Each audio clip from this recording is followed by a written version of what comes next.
بسم الله الرحمن الرحیم. میخوام حلوا درست کنم، حلوای محلی خودمونو.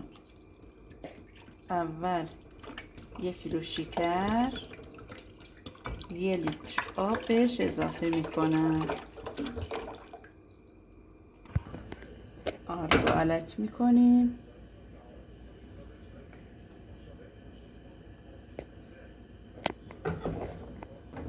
5 لیوان آرد و علک میکنیم،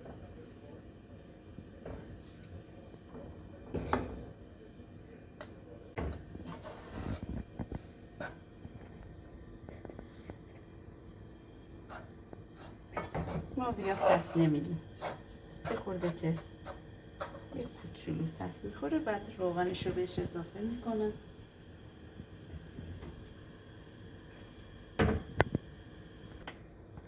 سه لیوان روغن بهش اضافه میکنم،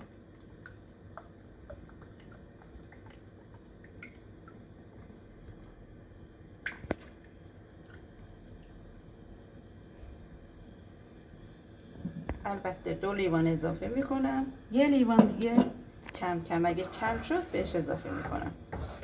بعد هم بزنیم، مدام باید هم بزنیم تا دیگه سرخ و سرخ بشه.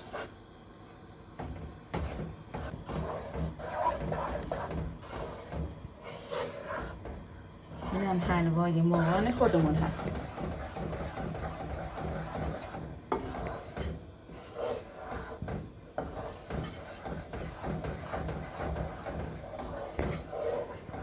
نصف لیوان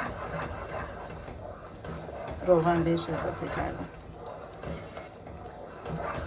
کلا شد 2 لیوان و نصفی دیگه. بس و بس شد.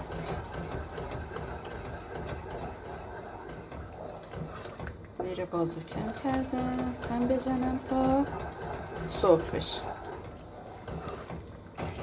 1/4 لیوان گلاب،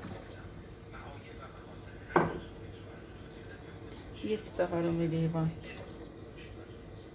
زعفرون، 1 قاشق غذاخوری شیرین من آب لیمون میخواد،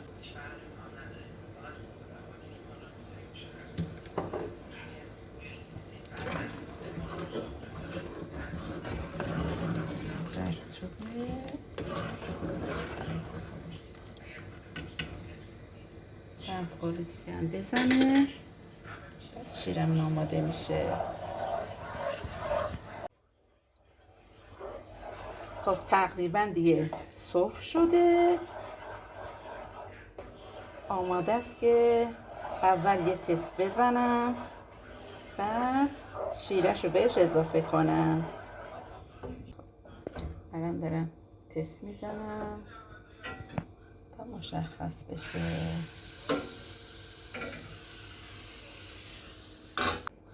تقریبا دیگه سرخ شده.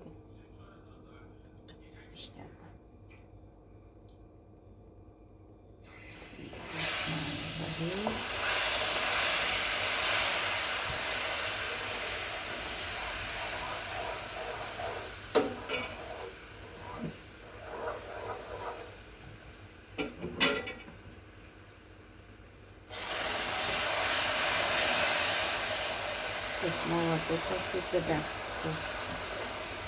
دستتون نپاشه، آروم باید هم بزنید.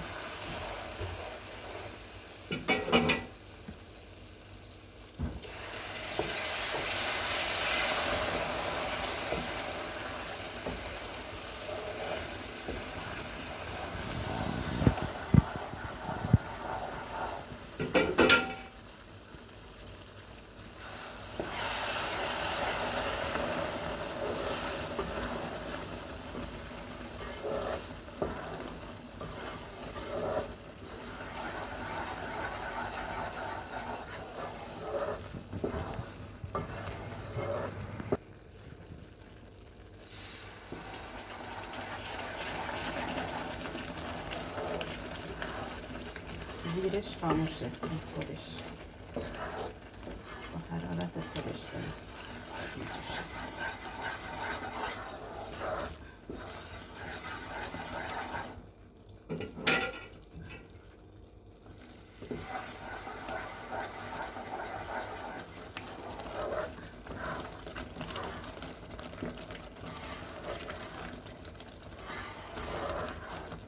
شیرش هم باید بریزی، خودت اندازه بگیری دیگه، شیر اندازه نداره. یه طوری بریزی تا حلوات نه سفت بشه نه شور. این حلوای ما خیلی خوشمزه است، پیشنهاد میکنم درست کنید، بخورید، ازش لذت ببرید.